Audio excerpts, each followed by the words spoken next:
Solomon's Temple is the key. Centuries ago, the ruins of the ancient structure served as headquarters for a band of noblemen who relinquished all their possessions to become armed escorts for visitors to the Holy Land during the Crusades.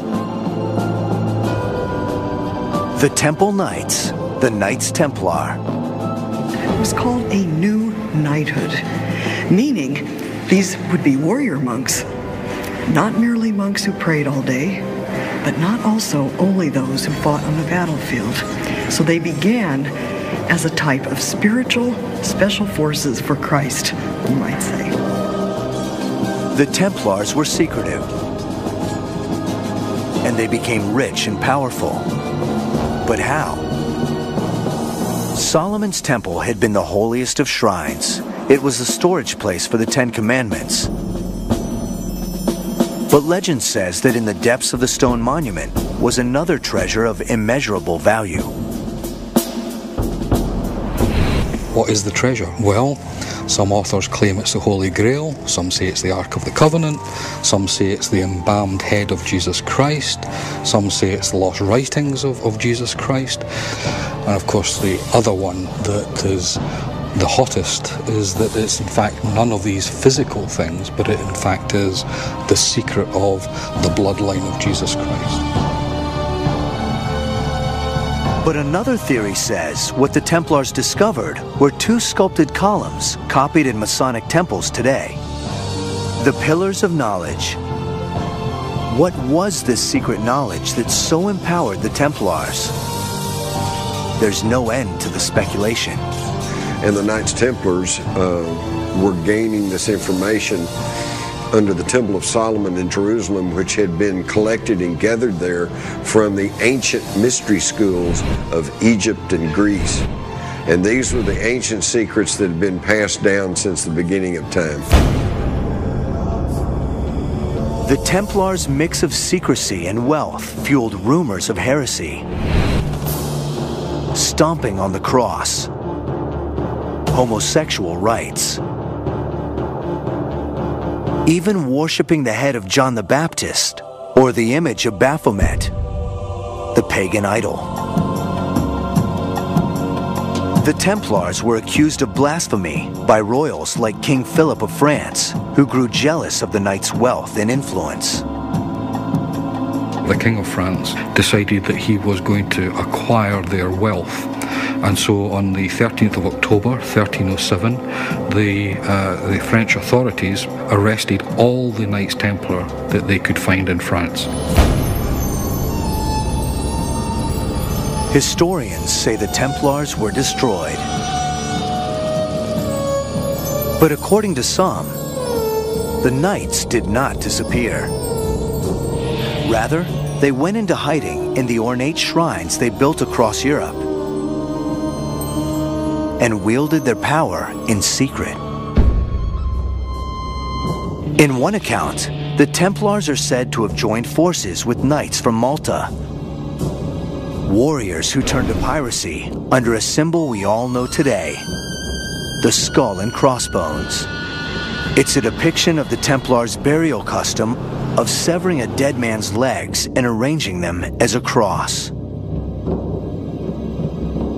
This emblem provides an iconic link between the medieval Templars and today's power elite. Most infamous among them is Yale University's Skull and Bones Club. Since 1832, this ultra-private fraternity for the sons of America's most powerful families has included Presidents Taft, Roosevelt, the senior George Bush, George W. Bush, and Senator John Kerry. Like the Templars, the Skull and Bonesmen keep their rituals and their agenda secret, but they proudly fly the pirate banner, a symbolic connection with the Templars, and so it's claimed, with the mystical origins of Freemasonry. Freemasonry is the latest incarnation of what is known as the underground stream. This is a hidden stream of knowledge that has been passed down since the dawn of human history. Conspiracy theorists say there's an unbroken chain stemming from the builders of the pyramids to Hiram Abiff, to the Templar Knights, to the Masons of the 18th century, and today. If it's true, this knowledge must be more than trade secrets of stonemasons. It was found, after all, in Solomon's temple, God's own house. Does this mean the Freemasons are a religion unto themselves? Their religious trappings have inspired opponents, from those who accuse them of heresy to those who claim they are in league with Satan himself.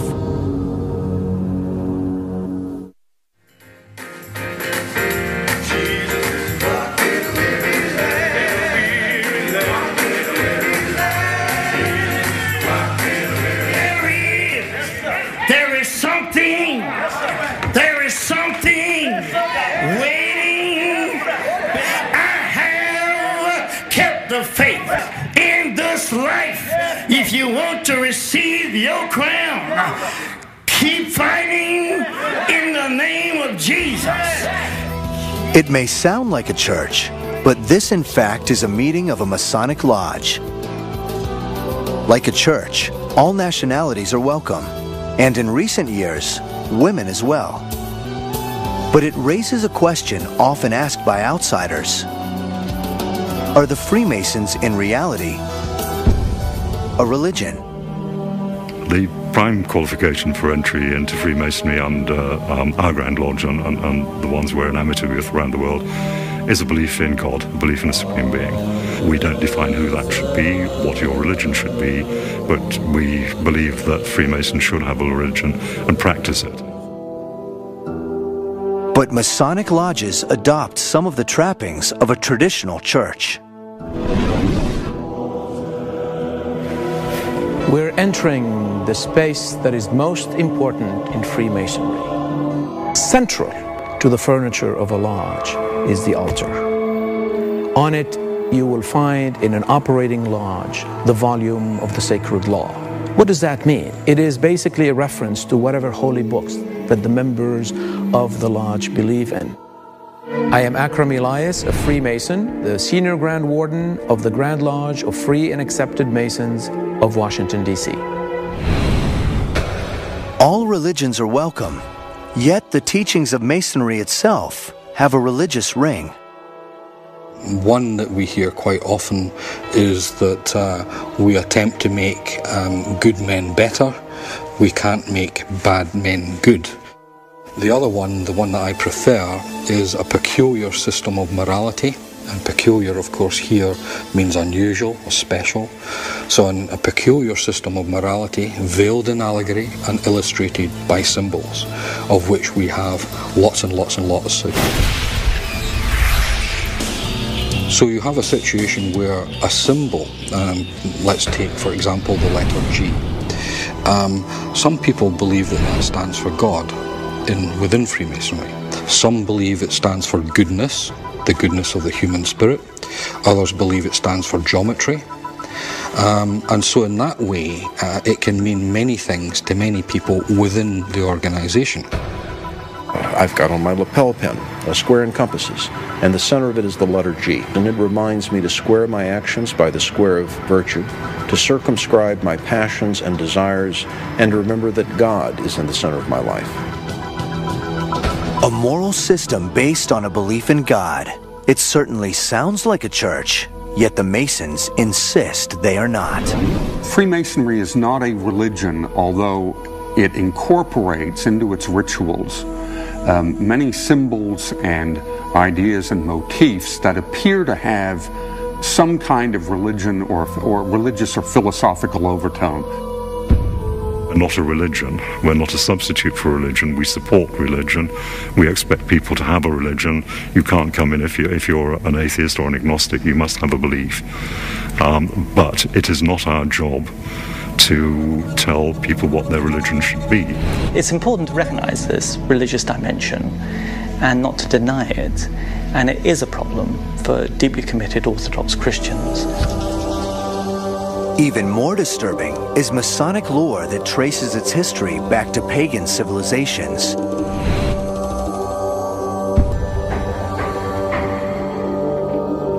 And Freemasonry seems to have inherited the practices of ancient mystery religions, which kept their rituals under wraps. The ancient mystery religions didn't let anyone in that desired.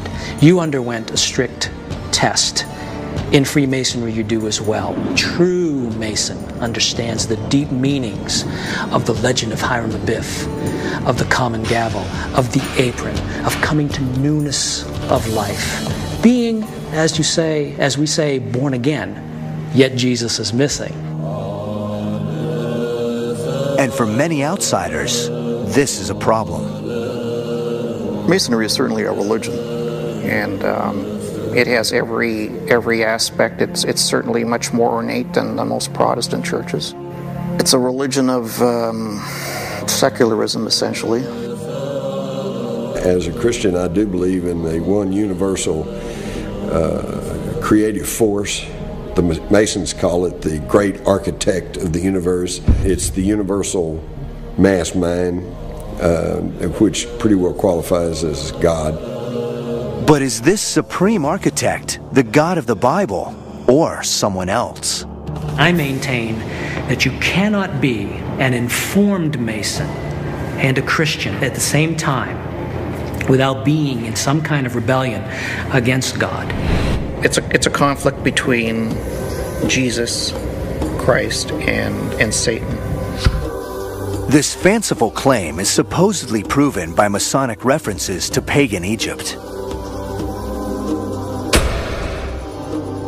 Connections to the alleged heresies of the Templar Knights, and their use of strange symbols, including the star or pentagram, to some a satanic icon. The Catholics and now the Protestants, the fundamentalist evangelical Protestant groups, people like Pat Robertson, are fitting the Freemasons, or at least the leadership of the Freemasons, into a conspiracy to impose a new world order.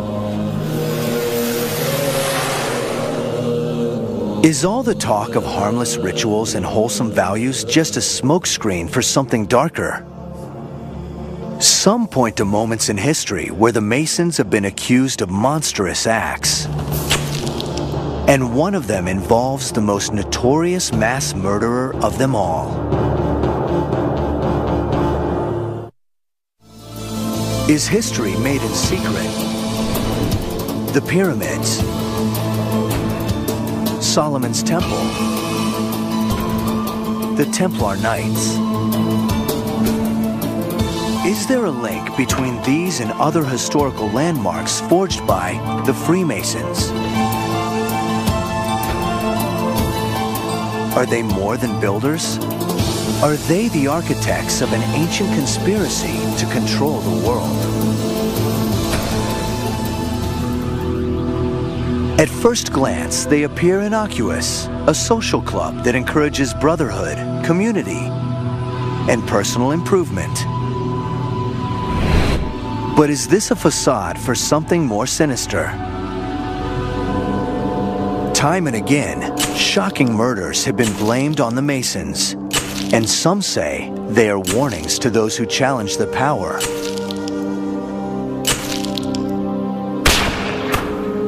Or betray their secrets. Some even link a Masonic conspiracy to the most notorious murderer of all time.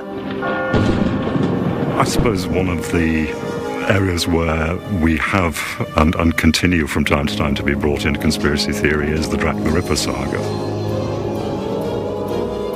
In 1888, 5 women were knifed to death in the streets of London. Their throats slit, bodies mutilated, internal organs removed. And though these deaths took place in London, the assassin was never identified.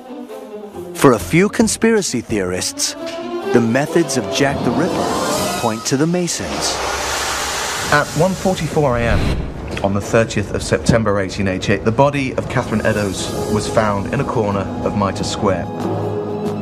the mutilations to a face and to a body were fairly extreme.